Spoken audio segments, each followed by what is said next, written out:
Boa noite, amigo. Eu recebo com muito prazer um amigo querido de muitos anos e, para mim, o melhor cronista de Pernambuco. E, realmente, eu já reclamei porque nos domingos a primeira coisa que eu fazia ao ler o jornal era o curto e grosso, que era o artigo que ele escrevia. Aliás, eu quero lhe dizer, Zé Teles, que a polícia está aí para lhe levar, porque você sequestrou Flamígio. Ele está na sua casa, em cárcere privado, só para servir cerveja para você. Cadê Flamígio? Boa noite, João. Obrigado pelo convite para participar do programa. Quem não está vendo agora. Isso é interessante, porque esse Flamígio, rapaz, ali em Boa Viagem, na frente da Padre Crapuceiro, tinha um point ali que até a barraca de Cadoca, tinha uma sombrinha daquela que aí juntava todo mundo ali, Maurílio Ferreira Lima, político, artista, jornalista. E o cara que servia, o nome dele era Sérgio. E Sérgio era super mentiroso, sabe? Era cheio de presepada. Um dia ele vendeu ponto lá na praia para um cara e botou depois, a 200 metros, ele botou outro ponto, o ponto dele novamente, e deu quase ser facada. Aí eu criei esse personagem da crônica, que era Flamígio. E o pessoal gostava muito, né? E o cara era um cafajeste, né? E fazia o maior sucesso. Cadê ele? Cara, ele saiu da praia, né? Saiu da praia E disseram que está na sua casa servindo cerveja para você. Deus me defenda. Você, aliás, nas suas crônicas, você era muito local. Você fazia um bar perto da sua casa, as pessoas que estavam perto da sua casa. É uma característica das suas crônicas, né? Eu acho que crônica é um papo informal com o leitor, né? E eu faço papo de mesa de bar. O que eu escrevo na crônica é a mesma coisa que eu converso na mesa de bar com os amigos. Então, acho que foi isso que ela fez muito sucesso na época, né? Ela fez Quantos anos? Rapaz, eu acho que ela durou uns 30 anos, aquela coluna, viu? Porque quando o jornal começou a ser menos lido, aí os leitores jovens não conheceram. Né? Aí por exemplo, eles estão conhecendo agora no Instagram, no Facebook. E ele não sabia que eu fazia essa crônica. Quer dizer, de 10 anos, mais ou menos há 10 anos, os jornais começaram, né, os jornais impressos começaram a ser menos lidos. Né? Mas você uma vez lançou um livro com essas crônicas. Lancei acho que 4. Lancei 4, todos estão esgotados. Esgotados. Inclusive o primeiro eu nem tenho, né? Ô Teles, por que é que você veio de Campina Grande para cá? Porque minha família era de Pernambuco, quase toda. Meu pai foi trabalhar lá, na época de algodão, Campina Grande, né? Foi um centro algodoeiro muito forte. Aí casou com minha mãe, foi morar lá, aí eu nasci lá. Mas assim, aí depois, por coincidência, meu avô foi para lá, trabalhar na Camille Collier, aquela empresa de construtora. Quando ele se aposentou, foi morar em Campina Grande, porque a família dele era paraibana, meu avô, parte materno. Aí eu vim morar logo cedo. Mas eu ia passar férias lá, sempre até começar a trabalhar, eu passava férias em Campina Grande. Então, eu tive Dançava forró, sério? Dançava forró? Naquele tempo, Campina Grande era a cidade do forró. Todo mundo morava lá, era a terra de marinesa daqui, mas morava por lá, vivia por lá. Genival Lacerda morava lá no mesmo bairro que meu avô morava. Era a cidade do forró, era forró mesmo, valendo naquele forró. E tocava muito em rádio. Era a cidade que tocava muito forró. Era uma espécie de Nashville brasileira. Agora você está me dizendo que o curto e grosso está no Instagram, de vez em quando. Não, mas nem curto e grosso, é crônica. Eu faço crônica do cotidiano do Recife. Deliciosa, diga-se de passagem. É @Telestox.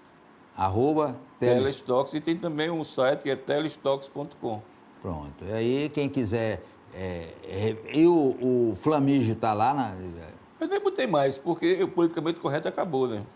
Mas faça uma crônica, todo mundo cobrando o politicamente Flamígio. correto acabou com o Flamígio, que Flamígio era politicamente correto. E você botar numa mídia social, qualquer coisa politicamente correta, você vai ter um bocado de sabor, né? Vai ter gente esculhambando, gente querendo lhe matar e tal. Ô Teles, você escreveu quantos livros? Você nem sabe quantos livros escreveu, né? Rapaz, João, acho que eu tenho mais de 40, viu? Porque eu fiz muito livro infanto-juvenil, infantil também, para Bagaço, editora Bagaço.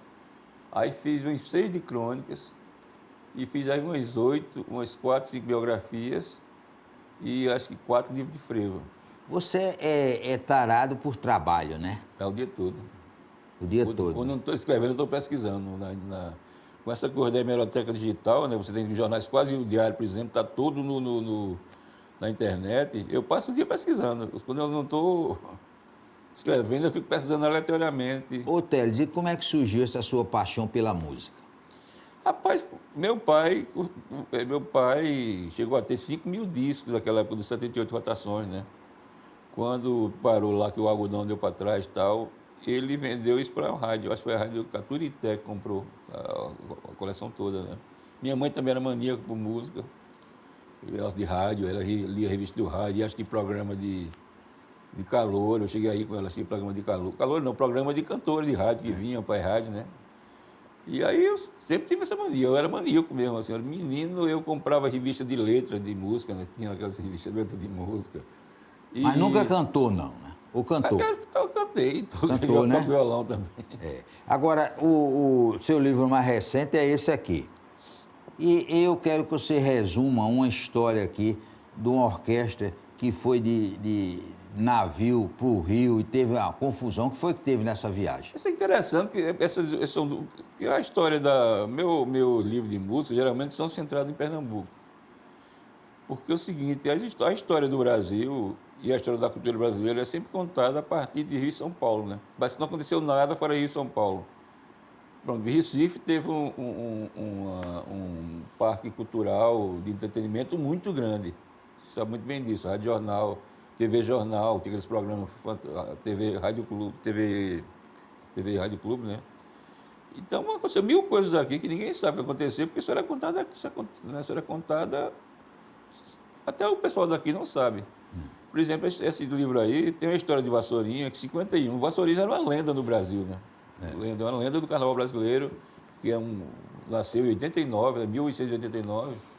E Vassourinha, em 51, foi convidada para se exibir no Carnaval do Rio. Foi a primeira vez que, desde que ela começou, que ela não desfilava no Recife, né? E o pernambucano ficou orgulhosíssimo, porque o freio finalmente ia dominar o Rio, né? E realmente foi uma coisa fantástica, o Vassourinha no Rio. Eles fizeram muitas exibições no Rio, inclusive para Getúlio da Posse e Getúlio Vargas, eles se exibiram no Maracanã, no campo do Vasco da Gama, né? E só que não foi uma coisa atribulada. Fizeram um livro de ouro para a viagem e esse dinheiro sumiu. Eles pararam em Salvador, que foi quando surgiu o trio elétrico, né? Que Dodô e Osmar viram o Vassourino, o freio nunca tinha chegado lá pessoalmente, né? E viram, e no mesmo ano eles criaram, o Vassourino foi em janeiro, né? Em fevereiro já tinha um trio elétrico Dodô e Osmar. Mas só eles pararam lá para ganhar dinheiro, porque estavam sem dinheiro para pagar a fantasia. O governador Otávio Mangabeira pagou para eles exibir. E a exibição foi uma loucura, né? Porque nem chegou ao fim, porque derrubaram os passistas. O povo endoidou da Bahia, né, quando viu aquilo. Aquela coisa daquele. Era uma orquestra com quase 60 músicos. Era o tenente João Cícero, que era o maestro. Então, gente quebrou o instrumento, foi uma confusão. A Bahia endoidou com a partir disso aí. A música da Bahia era o frevo, né? O carnaval da Bahia era pequeno.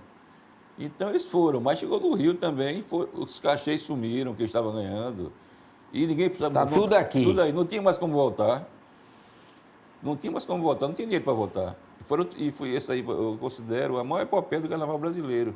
E foram 300 pessoas no navio. E demorou muito aí, porque quase não consegue passagem, para comprar passagem. Foi um negocinho rico do São José, foi quem bancou quase tudo. E eles foram, né? Aí começaram a passar fome. Aí a Prefeitura do Rio conseguiu mais exibições para ele, né? Tanto é que o Vassourinha se exibiu em teatro no Rio, no João Caetano. Eu fiz vários shows, exibições de passistas, que era uma coisa que fascinava o carioca, era o passo, né? Os principais passistas foram para essa viagem com a orquestra, grandes músicos. Ademir Queixada, que foi jogador do esporte, foi ídolo do Edmir Menezes, foi quem ficou à frente daquela coisa de angariar fundos. E o Vassourinha ficou no SAPS, um negócio que tinha antigamente, que servia alimentação, acho que era SAPS, esse nome, né? Servia alimentação para a classe média. Uma epopeia, né? Era. E, então eles ficaram no Maracanã, hospedados no Maracanã, até poder voltar. Então, foi muita confusão. Assim, o cara que estava à frente dos cachês, e esses cachês não foram pagos. E ele disse que o pessoal que estava acusando ele era comunista, que ele já era comunista, era o comunismo, estava em Vassourinhas e tal. E no fim eles conseguiram voltar, boa parte desse pessoal ficou no Rio, até morreu no Rio, né? Muita gente morreu no Rio. Ô Teles, você está escrevendo um livro agora sobre Chico Sainz. É uma encomenda de uma editora do Rio Grande do Sul, né? Coisas interessantes da vida de Chico Sainz? Tem, porque eu já escrevi livros sobre Mangue Beat, né? Tem dois. Um é o do Frei Mangue Beat, que isso aí virou uma referência nacional, porque é um resumo da música pernambucana, né? A editora de São Paulo, está até hoje em catálogo, foi lançado em 2000. Eu fiz um sobre o disco da Lama ao Caos, por editora SESC de São Paulo também, dois, né? Eu tenho uma biografia paradidática de Chico, fiz Papagaço, mas eu nunca tinha falado especificamente de Chico, agora eu quero falar com uma pessoa de Chico Sainz, né? Que era um menino pobre de Rio Doce que, de repente, ganhou o mundo de uma hora para outra, né? E morreu super jovem. Agora, esse livro também tem outra história interessantíssima, que é a do choro, né? Porque aqui, nunca se fala nisso, Recife tem uma escola de choro, são as duas grandes escolas de choro do Brasil, é Recife e Rio. Brasília tem uma também, porque foi quando mudou a capital para lá, os chorões, geralmente era gente que trabalhava, era contínuo, de repartição, essas coisas, eles foram para Brasília. Então, Brasília também tem um grande centro de choro. Mas isso era interessante pelo seguinte, que Jacó do Bandolim, ele se correspondia com os chorões daqui. Tanto é que a gente tinha tanto chorão aqui, esse povo de instrumento de corda, que tinha um grande programa na Rádio Clube, né? E tinha outro grande programa na Rádio Jornal, né? Quando os violões se encontram. Então, esse pessoal do programa da Rádio Jornal se correspondia com Jacó do Bandolim, né? Então, eles combinaram de ir para lá. Zé do Carmo, Rossini, que era o bandolinista, Dona Cessa, que era uma mulher que tocava violão, a senhora que o marido dela, inclusive, era dono de cartório, seu João Dias, né? E Garoto da Paraíba. Então, esse pessoal foi, Dona Melita, aquela mulher de Zé do Carmo, eles foram num jipinho 51, e pela Rio Bahia, que naquele tempo era uma epopeia na Rio Bahia, né? Aquela estrada perigosíssima. Aí eles foram para lá de jipe, para Jacarepaguá, onde morava Jacó. E é interessante isso aí, porque Dona Melita, que era a mulher de Zé do Carmo, ela era minuciosa, ela fez um diário que é uma coisa impressionante, porque ela comeu uma bolacha, quando custou essa bolacha, parou na cidade e tal, tinha o doidinho da cidade que eles falaram, hotéis que eles ficaram, é quase um retrato do que era o Brasil nos anos 50, isso foi em 59. Então, esse diário, Amaro Filho, o produtor, conseguiu o original com ela. A gente reproduziu esse livro com a letrinha lá, o diário, esse diário já dava um livro. É impressionante. Depois do intervalo, nós vamos continuar conversando com o cronista José Teles.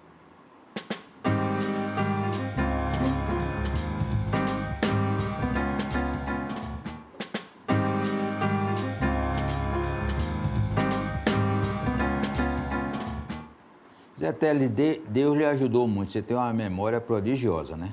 Tenho. Eu acho que é de família, porque minha mãe tem 80, vai fazer 80, tem 87. Minha mãe lembra de coisa que é impressionante. Ela tem uma memória fantástica. Assim. Aí vocês dois. Eu acho que eu herdei dela. Agora você está indo muito a Caruaru. Que diabo você está fazendo em Caruaru? Eu estou com a página 21, né, com a produtora daqui de Amaro e mais duas pessoas. Eu há muito tempo que eu queria fazer algo com o Nildo Almeida, né? Porque ele é o quê? O Nildo Almeida é o elo perdido da música nordestina, porque ele tem 94 anos. A Feira de Caruaru é uma música enorme, mas que Luiz Gonzaga me disse uma vez que era a música que ele gostava mais de cantar. A Feira de Caruaru. É a mais conhecida dele, mas ele fez muita coisa. O Nildo tem uma coisa enorme. Gilberto Gil gravou ele, Caetano gravou ele. Ele fez muita coisa para Marinês. Para quase todos os cantores do Nordeste, né? E ele não fez muita música de carnaval, inclusive. Eu tinha muito tempo, eu tinha entrevistado ele umas 2 vezes na casa dele, mas eu queria fazer uma história dele, porque esse cara, ele viveu antes, ele sabe do São João antes de Luiz Gonzaga, né? Ele sabe, ele me contou, por exemplo, há muita música que ele fez, ele aprendeu com as plantas colhedoras de café da fazenda do pai dele, que o pai dele era um cara de posse, rico, né? Tinha muita loja de Caruaru e tal. E muita coisa ele aprendia com as colhedoras de café na fazenda. Ele sabe dessa história toda da música nordestina, antes e depois de Luiz Gonzaga. E ele é o último desses grandes compositores de Luiz Gonzaga, né? Vivo. E outro é Adolfo da Modinha. Adolfo da Modinha entrou assim porque a gente foi falar com o Adolfo, porque ele teve aquela loja de discos que foi famosíssima aqui, né?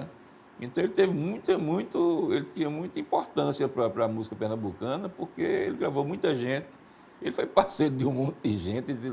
Você vai nessa enciclopédia, tem Adolfo da Modinha com vários parceiros. Ele ajudava a vender o disco do cara aqui, né? Como ele tinha uma rede de loja imensa, né? Ele é rico, tem 300 ônibus. Mudou de ramo. Vigor rico. Mudou, Ô, Teles, você que é um estudioso da música, o que é que está acontecendo com o frevo? Rapaz, o frevo, ele teve uma coisa com o frevo. O frevo praticamente nunca saiu de Pernambuco, né? O frevo é uma coisa impressionante, ele nunca saiu de Pernambuco. Ele chegou até quase, quando o Vassourinha foi para o Rio, ele chegou perto de sair de Pernambuco. Havia um interesse muito grande por frevo no Sudeste.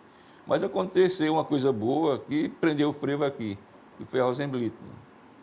Quando a Rosenblit começou a gravar frevo, aqui em Pernambuco, o que aconteceu? O frevo estourou, mas estourou comercialmente, né? Porque naquele tempo o frevo era gravado em alguns discos do Rio, São Paulo, por gente que não sabia tocar frevo, não sabia cantar frevo. Né? E era muito pouco disco, feito só para o mercado pernambucano. E a Rosenblit começou a divulgar no Nordeste todo. E aí tem aqueles discos clássicos, né? Ficou autossuficiente aqui. Então ele não precisava de ir para Rio e São Paulo. O Claudiolo Germano nunca saiu daqui, né? Ele tentou até sair uma vez, mas voltou. Claudiolo Germano, porque todo mundo foi para o Rio, Luiz Bandeira, Sivuca, né? Jacques do Pandeiro. Claudiolo Germano tentou ir uma vez. Ele pediu um aumento, não deram lá ele, doutor Pessoa de Queiroz. Ele foi para o Rio. Mas quando ele estava perto de assinar com a Nacional, mandaram Amarílio Nicéias para lá, o senador mandou, né, o senhor Queiroz, para trazer ele de volta. Deu o salário que ele queria, até Claudiolo disse, não, eu vou, agora eu quero primeiro conhecer São Paulo. Aí a Amarílio disse, não, você vai conhecer, eu vou com você, para você não ficar lá. Aí ele foi e voltou, nunca saiu daqui, né? Porque tinha um mercado próprio aqui. Depois que a TV Jornal ficou grande, a TV Rádio Clube ficou grande. Então, ainda, Pernambuco tinha um mercado próprio. E tinha esses programas, né? Você faz o show, Noite Black Time. Tinha grandíssima audiência. E como você divulgava muito bem o frevo vendia muito bem aqui. Tanto é que ele era a única cidade do Brasil que disputava com a Marchinha Carioca, né? E na maioria das vezes ganhava. Mas até hoje, Teles, essas festas de carnaval aqui, o maior sucesso são as músicas de Capiba e de Nelson Ferreira. Agora, a mulher não se bate nem com a flor. Mas hoje eu acho que a música que mais toca no carnaval daqui é Voltei Recife. É impressionante. Todo canto Luiz toca Bandeira, né? Luiz Bandeira. Toca muito aquela música aqui. Eu acho que é a música mais cantada do carnaval de Pernambuco hoje em dia. Ô Teles, todo mundo tem seus sonhos. Quais são os seus sonhos? Escrever livro sobre quê? Sobre quem? Mas eu tenho uma fixação por uma cantora pernambucana que ninguém conhece. A gente botou até um projeto uma vez no Fucultura, não passou, acho que ninguém conhecia ela, que é a Estefana de Macedo. Ela era uma mulher, uma moça, muito bonita inclusive, rica, que era filha do pai dela, que foi deputado federal. E ela foi para o Rio, aí por volta de 16 anos. Ela foi uma das primeiras cantoras do Brasil a gravar maracatu, coco, baião. Levou essas músicas para o Teatro Municipal do Rio. Ela frequentava o Palácio do Catete. Ela tocou no Colón, aquele teatro de Argentina, em Buenos Aires, com o Vila Lobos acompanhando. Ela tem gravou uns 30 discos. E ninguém conhece essa mulher. Ninguém conhece, né? E ela foi pioneira em gravar a cultura popular pernambucana, e nisso foi ela. Acompanhada, inclusive, por João Pernambuco. E quando você lançar o livro dela, vem lançar aqui, tá certo? Eu vou tentar fazer, né?